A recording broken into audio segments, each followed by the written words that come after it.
Bertemu kembali dalam rentasan berita edisi 660. Saya Zawazi Yusof dan antara paparan utama. Surat berunsur fitnah Hadi, apa tindakan amanah?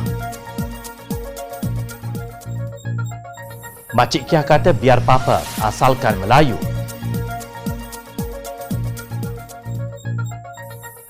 Rupanya arak itu makanan.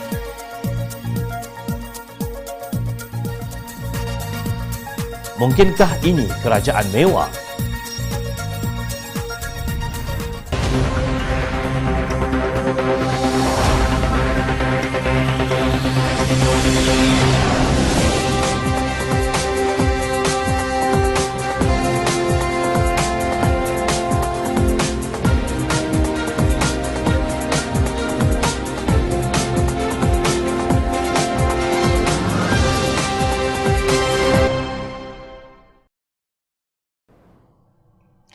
Assalamualaikum dan salam sejahtera. Parti Amanah Negara Amanah kesal dan terkilan dengan kandungan surat yang ditulis oleh Presiden PAS, Datuk Seri Abdul Hadi Awang kepada pemimpin gerakan Islam di seluruh dunia yang mengandungi tumahan palsu, mengelirukan dan berunsur fitnah. Pengarah komunikasi Amanah Khalid Abdul Samad dalam kenyataannya berkata Hadi Awang dalam suratnya cuba memberikan gambaran yang salah tentang kedudukan dan suasana politik di Malaysia. Ahli Jawatankuasa PAS Pusat Nasaruddin Hassan mengesahkan Hadi Awang menghantar sepucuk surat kepada pemimpin Arab. Surat TGHH dalam bahasa Arab. Surat itu bertarikh 22 Mac 2020. Surat peribadi TGHH kepada pemimpin Arab, tulis Nasaruddin. Surat tersebut diterjemahkan oleh Friends of Harapan Jordan juga tular. Merujuk kepada kemenangan Pakatan Harapan pada pilihan raya umum ke-14 lalu, Hadi membuat tumahan negara jatuh kepada situasi yang amat bahaya dengan keputusannya memihak kepada majoriti non-Muslim yang mempergunakan Tun Dr. Mahathir. Selain itu, terdapat juga peluang campur tangan pihak asing yang memusuhi Islam dan kaum Muslimin seperti yang terjadi pada negara-negara Islam lain seperti negara-negara Arab, dakwa Hadi. Hadi juga melabel parti dalam komponen Pakatan Harapan secara tidak adil dan tidak bertanggungjawab. Beliau mendakwa keadilan yang dipimpin oleh Datuk Seri Anwar Ibrahim merupakan sebuah parti sekular pragmatik yang dianggotai golongan Melayu Muslim sekular dan juga kelompok bukan Muslim daripada bangsa Cina dan India yang kebanyakan mereka beragama Kristian. Parti Tindakan Demokratik DAP kata Hadi majoriti anggotanya Cina beragama Kristian dan saki baki daripada Parti Komunis yang telah diharamkan dan juga pemikir liberal. Sementara itu, Parti Amanah Negara Amanah pula berorientasikan Islam liberal sekular yang dibentuk oleh Anwar Ibrahim dan juga pemimpin DAP. Tujuannya bagi menyaingi populariti PAS bagi memecahkan kesatuan mereka dalam Islam. Hadi berkata berlaku usaha dalaman untuk mencalonkan Anwar Ibrahim sebagai Perdana Menteri oleh DAP Keadilan dan Amanah bagi mengetepikan Tun Dr. Mahathir dengan sokongan Amerika Syarikat, Eropah, Singapura, Zionis dan juga Freemason. Tuduhan ini amat tidak benar kerana pemilihan Anwar sebagai Perdana Menteri untuk mengganti Tun Dr. Mahathir adalah berdasarkan kepada muafakat sebelum pilihan raya umum ke-14 lagi. Kata Khalid, kesemua tuduhan ini dibuat bagi meyakinkan penerima surat kononnya Pakatan Harapan merupakan musuh dan ancaman kepada Islam. Berdasarkan hujah dangkal itu, Abdul Hadi cuba menjustifikasikan tindakan PAS memimpin usaha pembentukan kerajaan pintu belakang yang tidak bermaruah itu. Tuduhan Abdul Hadi kononnya wujud konspirasi dalaman untuk menjatuhkan Tun Dr. Mahathir Mohamad yang pro-Islam bagi memastikan golongan anti-Islam berkuasa sehingga PAS dan sekutunya terpaksa ambil alih kerajaan adalah rekaan dan khayalan semata-mata, tegas Khalid. Khalid yang juga bekas ahli jawatankuasa PAS Pusat berkata PAS tidak mampu membawa mesej politik Islam dalam suasana negara Malaysia yang berbilang kaum. Kata Khalid, PAS sanggup mempertahankan dan bekerjasama dengan UMNO yang telah ditolak oleh majoriti rakyat Malaysia ekoran skandal penyelewengan wang rakyat dan rasuah yang berleluasa. Ini adalah tuduhan yang berat yang boleh menjejaskan hubungan diplomatik antara Malaysia dengan negara yang dibabitkan, ujar Khalid. Sungguh, penyokong Pakatan Harapan juga bimbang dengan tuduhan-tuduhan tidak berasas Hadi Awang. Tetapi teguran dan penafian daripada pemimpin Pakatan Harapan tidak mencukupi untuk membendung sakit hati penyokong yang mengundi Pakatan Harapan pada pilihan raya umum ke-14 lalu. Ia juga tidak cukup untuk menyampaikan mesej bahawa kita tidak boleh menerima politik kotor seperti yang diamalkan oleh Hadi Awang dan golongan kleptokrat yang disokongnya. Pemimpin Pakatan Harapan mesti mempertahankan maruah yang cuba diperlekeh dan nama baik dicemar oleh penunggang agama ini. Buat baik berpada-pada. Ke mana hala tuju Kerajaan Melayu Islam Perikatan Nasional? Soal Ahli Dewan Undangan Negeri Permatang Pasir Muhammad Faiz Fazil. Bagi yang lupa, Faiz adalah seorang daripada 4 anak bekas Presiden PAS yang telah menyertai amanah. Mengapa mereka dan ramai ahli PAS yang telah berpuluh tahun berjuang dalam parti itu meninggalkannya? Sebabnya terletak di atas bahu pucuk pimpinan PAS sekarang yang mahu kerajaan yang diperintah oleh pemimpin berbangsa Melayu. Seperti kata Faiz, Melayu yang bagaimana? Itu tidak dipeduli. Biarlah mereka perasuah, perompak atau penzalim asalkan mereka Melayu. Nilai dan peribadi Islam itu tidak penting asalkan Melayu. Atas alasan itu, pada 1 Mac 2020, Tan Sri Muhyiddin Yassin dan gerombolannya melakukan kudeta dan mengangkat sumpah sebagai Perdana Menteri Malaysia ke-8. Perlu ditekankan, Kerajaan Perikatan Nasional yang disokong PAS bukan datang daripada mandat rakyat seperti Pakatan Harapan.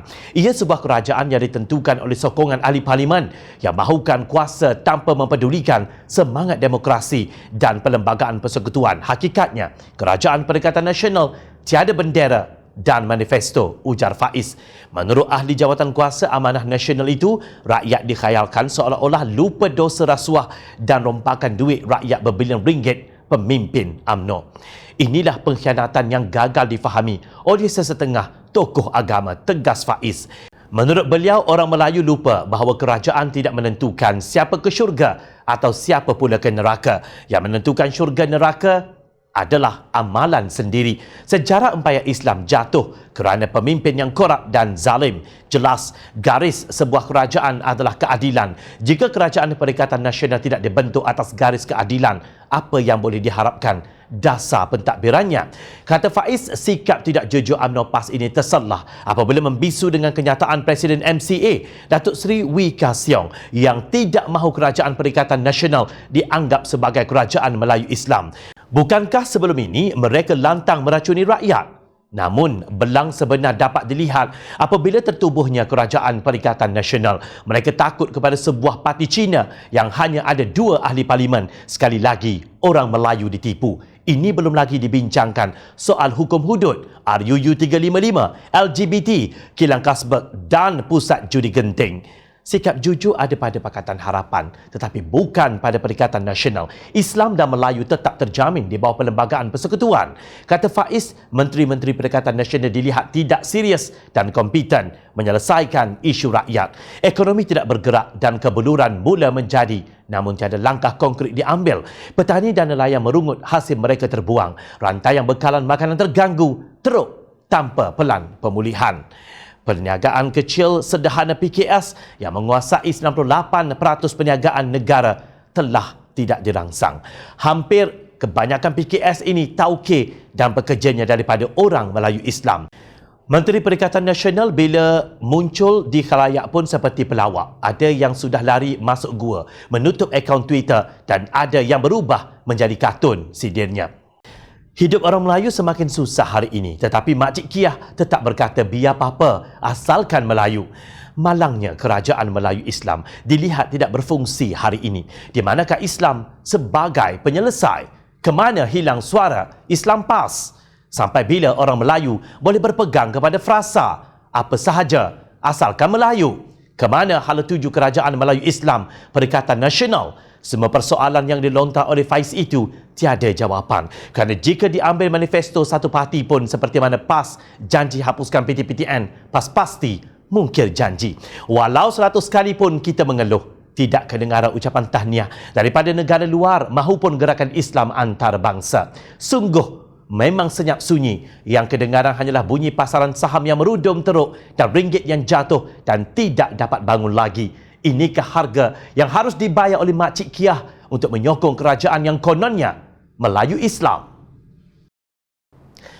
Ingat lagikah apa kata ahli Majlis Syura Ulama PAS, Datuk Dr. Muhammad Khairuddin Aman Razali, ketika beliau belum bersama menebuk atap untuk membentuk Kerajaan Perikatan Nasional Bersama Bersatu, UMNO, MCA dan MIC tentang pengambilan arak. Ahli Parlimen Kuala Nerus itu meminta Kerajaan Pakatan Harapan tidak menangguhkan pindaan Akta Pengangkutan Jalan 1987, Akta 333 bagi meningkatkan hukuman lebih berat kepada pemandu mabuk. Katanya pindaan tersebut bagi mengatasi gejala pemandu mabuk sehingga menyebabkan banyak kematian orang awam. Malaysia adalah sebuah negara Islam, jadi amat wajar saranan itu dipertimbangkan, katanya dalam satu kenyataan yang dipetik Sinar Harian pada 14 Februari 2020. Selain itu, penyokong PAS berwirid dengan pertanyaan yang menyindir pengarah komunikasi Amanah Nasional Khalid Samad bila nak tutup kilang arak. Kini sindiran itu kembali kepada mereka. Dalam keadaan peniaga-peniaga kecil tertekan dengan langkah Perintah Kawalan Pergerakan PKP, tiba-tiba rakyat dikejutkan dengan sekeping surat yang ditandatangani oleh Datuk Seri Haji Hasnul Zamzam bin Haji Ahmad, Ketua Setiausaha Kementerian Perdagangan Dalam Negeri dan Hal Ehwal Pengguna KPDN HEP yang bertarikh 31 Mac 2020 kepada Pengurus Besar Heineken Malaysia. Antara lain, surat itu menyebut kementerian mengesahkan dan bersetuju bahawa aktiviti tuan-puan boleh dibuka dan beroperasi bagi memastikan pembekalan makanan mencukupi sepanjang tempoh Perintah Kawalan Pergerakan PKP berkuat kuasa. Heineken Malaysia di dalam satu kenyataan di laman rasmi mereka dilaporkan mengesahkan telah mendapat kebenaran untuk meneruskan operasi syarikat semasa tempoh PKP ini. Pihak mereka menyatakan, "We have received approval from the authorities to allow a minimum number of workers to be on site to ensure the safety and integrity of the brewery during the stipulated period." Brewery bermaksud tempat bia dibuat secara komersial. Naib Ketua Pemuda Amanah Perak Muhammad Fitri Asmuni menyenaraikan 15 jenis kerja atau sektor kritikal sahaja yang diberi pengecualian oleh kerajaan untuk terus beroperasi. Ia termasuk makanan, air, tenaga, komunikasi dan internet, pembersihan, perubatan dan perbankan. Tidak disebut sektor pembuatan bia atau arak. Beliau juga memetik kenyataan yang telah diterbitkan oleh Kementerian Sumber Manusia Bilangan 2 yang bertarikh 20 Mac 2020 bahawa maksud kerja-kerja kritikal ialah kerja-kerja yang mana jika sekiranya tidak diteruskan boleh mendatangkan mara bahaya atau kemudaratan kepada pekerja, orang awam atau persekitaran. Umum tahu Heineken merupakan syarikat pengeluar minuman keras arak di Malaysia. Adakah ini bermakna Kerajaan Perikatan Nasional telah mengklasifikasikan syarikat pengeluar arak di dalam sektor kritikal yang setaraf dengan pengeluar makanan? Arak adalah minuman yang diharamkan kepada seluruh umat Islam. Pengharamannya jelas di dalam Al-Quran. Dari sudut kajian saintifik, ia juga tidak baik dan berbahaya kepada akal dan tubuh badan manusia. Oleh itu, dari sudut kesihatan dan manfaat kepada manusia, sebenarnya ia juga tidak baik kepada bukan Islam, kata Fitri. Atas alasan itu, bagaimana ia boleh dimasukkan sebagai makanan? Untuk rekod, pengerusi Heineken Malaysia ialah Datuk Seri Idris Jala. Setelah dikecam teruk oleh rakan sendiri Kerajaan Perikatan Nasional U-turn, beberapa media memetik Menteri Kanan Keselamatan Datuk Seri Ismail Sabri Yaakob sebagai berkata pihak Kementerian Perdagangan Antarabangsa dan Industri MITI akan mengeluarkan arahan pembatalan tersebut serta-merta. Heineken dan Carlsberg yang mendapat surat pelepasan untuk pembukaan kilang mereka. Hari ini di dalam mesyuarat khas mesyuarat khas kabinet yang dipengusikan oleh Yang Amat Berhormat Perdana Menteri, kita telah pun membuat keputusan bahawa kelulusan yang diberikan itu terbatal ataupun dibatalkan. Pihak MITI akan mengeluarkan surat pembatalan serta-merta. Tiba-tiba kementerian di bawah kuasa Datuk Seri Azmin Ali yang berkuasa ke atasnya. Ini kerajaan apa? Semasa Hasnul Zamzam menulis surat itu, Menteri KPDN HEP dan MITI sedang duduk dalam gua kah? Kasihan, penjawat awam juga dipersalahkan. Kerajaan Perikatan Nasional yang digelar sebagai kerajaan tebuk atap atau pintu belakang tidak mahu terus-menerus dilabel sebagai pengkhianat. Penggerak yang turut bersekongkol dalam langkah syuratan kini bersilat dengan pelbagai jurus untuk menegakkan benang basah mereka bahawa mereka bukan pengkhianat. Mula-mula mereka meletakkan mufti wilayah persekutuan yang agak disenangi oleh penyokong Pakatan Harapan, Datuk Seri Dr. Zulkifli Mohamed Al-Bakri sebagai Menteri Agama di Jabatan Perdana Menteri. Kerajaan ini tanpa mandat rakyat, tanpa manifesto dan tanpa apa-apa janji reformasi. Cuma ada dua kumpulan yang bernama Donzong dan Jianzong.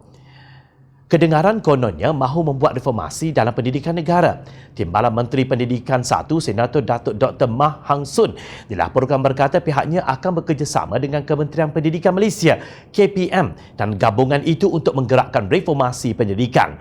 Saya akan bekerjasama dengan Kementerian Pendidikan, tapi yang lebih penting ialah menyatukan semua pihak antaranya Donzong dan Jiaozong, pendidik dari semua pihak.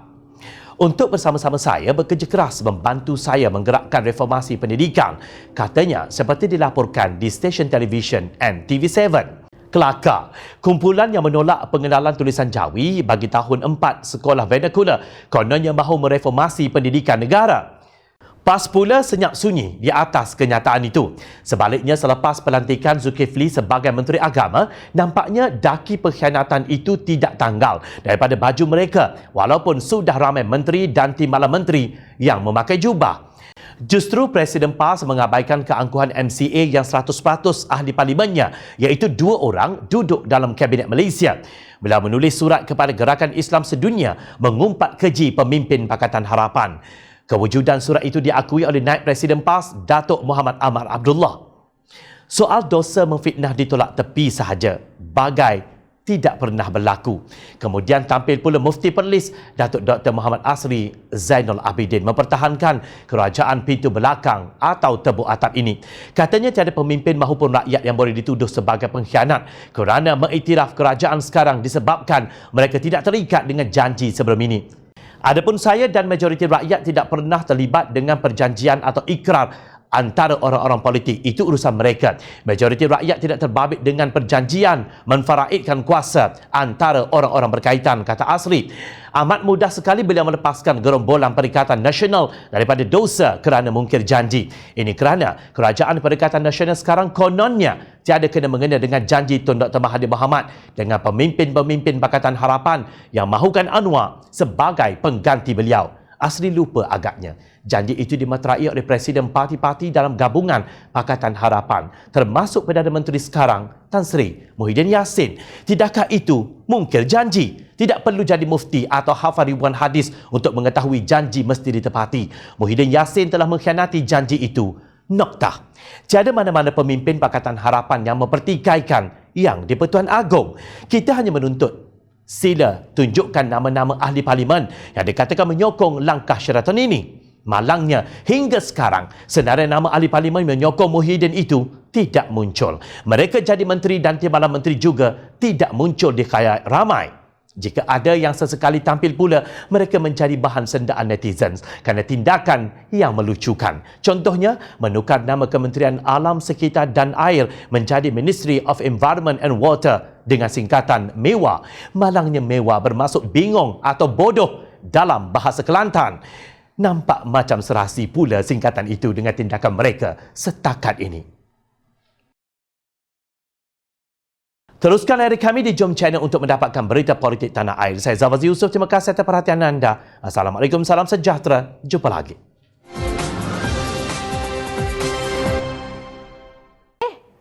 Hai! Jangan lupa klik kanan untuk rentasan berita, klik kiri untuk keratan berita. Dan jangan lupa untuk subscribe kami tahu.